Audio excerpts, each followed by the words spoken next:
આજે મિત્રો આપણે બગદાણા બાપાના ઇતિહાસની વાત કરીશું। બગદાણા કઈ ગામ આવ્યું, કઈ તાલુકો, કઈ જિલ્લો લાગે છે અને બગદાણા બાપાના મંદિરે આવવું હોય તો કેટલી બાબતનું ધ્યાન રાખવું જોઈએ અને તમારો આરતીનો સમય પણ કેટલા વાગ્યાનો હોય બગદાણા એ જાણવું બહુ ખૂબ જરૂરી છે। અને તમે ફેમિલી સાથે બગદાણા આવો છો તો રહેવા કરવાની વ્યવસ્થા છે કે નહીં એ પણ જાણવું તમારા માટે ખૂબ જ જરૂરી છે।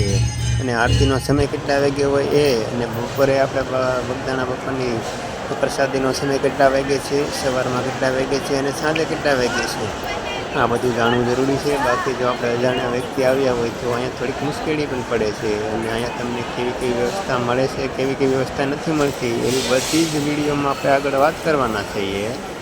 જય માતાજી બધા મિત્રોને, સ્વાગત છે તમારું ફરી એક મારા ઘણા સમય પછી એટલે કે 4-5 દિવસ પછીના વિડીયોમાં।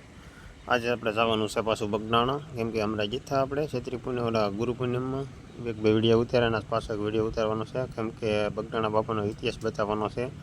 ખાવા પીવાની વ્યવસ્થા, કઈ ગામ આવ્યું, કઈ તાલુકો, કઈ જિલ્લો લાગે છે અને રસોડું કેટલા લોકોનું રોજનું બને છે, તો એવું બધું હું તમને આ વિડીયોમાં બતાવવાનું છે। બાપા સીતારામનું પછી વ્યવસ્થા બધી બતાવીશ, સંપલ મેકવાની, મંદિરની આરતીનો સમય, એવું બધું હું તમને આ વિડીયોમાં બતાવવાનો છું। તો પ્લીઝ વિડીયો અંત સુધી જોજો। ચેનલમાં નવા આવ્યા હોય તો લાઈક, શેર, સબસ્ક્રાઈબ કરવાનું ના ભૂલતા, એટલે તમને આવી નવી અપડેટ મળતી રહી। તો ચાલો કન્ટિન્યુ।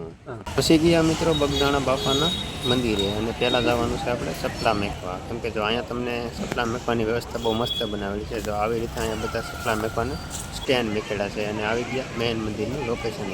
તો જો આ મેઇન મંદિરનો વ્યૂ જોવા ખાલી, તો આ બગદાણા બાપાનું મેઇન મંદિર છે, આપ જોઈ શકતા હશો। અને અત્યારે જે આરતીની વાત છે, આરતી મિત્રો બપોરે 12 વાગે આરતી થાય છે અને સવારમાં 5 વાગે આરતી થાય છે। અત્યારે મેઇન મંદિરે દર્શન કરવા આવી ગયા અને આજે મંદિર બંધ હતું, કેમ કે કામકાજ ચાલે છે કે એના માટે મંદિર બધું બંધ હતું।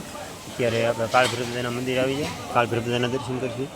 કાળભૈરવ દાદાના દર્શન કરીને પછી આપણે આવી ગયા સમાધિ મંદિરે, કેમ કે આ છે બાપાની સમાધિ મંદિર બગદાણાનું। તો અહીંયા દર્શન કર્યા, તમે બધા લોકો પણ દર્શન કરી શકો। અને અત્યારે પૂનમ હતી ને પૂરું, તો એનું બધું અહીંયા ડેકોરેશન હતું, એ બધું અત્યારે વિખવાનું કામકાજ ચાલે છે। અને અત્યારે બગદાણા બાપાની આરતીનો સમય થઈ ગયો અને આરતી ચાલુ છે, 12 વાગી ગયા। અને હવે આપણે જવાનું છે મિત્રો ધ્યાન મંદિરે, કેમ કે જે બાપા વડલે બેસતા ને એ ધ્યાન મંદિર છે, તો ના જવાનું છે। આ છે બાપાનું ધ્યાન મંદિર। ધ્યાન મંદિરના મસ્ત મજાના દર્શન કરી બાપા સીતારામના, પછી વડલામાં આપણે બાપાના દર્શન કરીએ। તો સૌથી લોકો મિત્રો જરા ધ્યાન મંદિરના દર્શન કરીએ। જય બાપા સીતારામ, જય બાપા સીતાની મનોકામના પૂરી થઈ છે મારા ઓડિયન્સ। તો હવે આપણે જવાનું છે બડે, તો જપ ગયા કરકરિયા ઝાડ આવી ગયા વડે અને મસ્ત મજાના વડે બાપાના દર્શન, હાથ દેખાય ને એના દર્શન થાય। અને હવે આવી ગયા છે મિત્રો બાપાના રસોડા, તો આ છે બાપાનું રસોડું।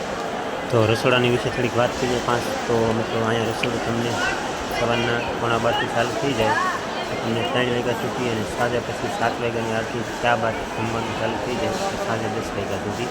અને સવારમાં તમને ચા નાસ્તો એટલે કે ગાંઠિયા અને મરચાં અને ચાનો નાસ્તો તમને સવારમાં 5 વાગ્યાથી ચાલુ થઈ જાય, તો તમને પ્રસાદી મળે છે। એટલે તમારે ખાવા પીવાની કોઈ બગદાણા આવો તો ઉપાધિ કરવા જેતી નથી। અને રહેવાની વાત કરીએ તો રહેવાની કોઈ ઉપાધિ કરવી જેતી નથી, કેમ કે રહેવા માટે તમને ગોદડાની, રૂમોની બધી સુવિધા મળી જાય, પણ એના માટે તમારે આધાર કાર્ડ અથવા પાન કાર્ડ બતાવવાનું રહેશે। એટલે લોકોને મિત્રો કે અમુક કામ થઈ જાય ને એના માટે આ માગે છે, એટલું આપશો એટલે તમને વ્યવસ્થા સારી એવી મળશે। અને મિત્રો હવે જવાનું છે ઘરે, તો કન્ટિન્યુ। તો હવે પહોંચી ગયા મિત્રો આપણે ફાઇનલી ઘરે, અને આ છે મારું ઘર। તો હવે હું મારા બ્લોગને એન્ડ કરું છું, અને તમને જો મારો વિડીયો કેવો લાગ્યો જરા કોમેન્ટ કરી દેજો, અને આવી નવી હું તમને અપડેટ આ ચેનલમાં આપતો રહીશ। તો તમને વિડીયો ગમ્યો હોય તો લાઈક, શેર, સબસ્ક્રાઈબ કરો અને તમારા મિત્રોને વધુમાં વધુ શેર કરો। મળીએ બીજા વિડીયો સાથે। જય બાપા સીતારામ।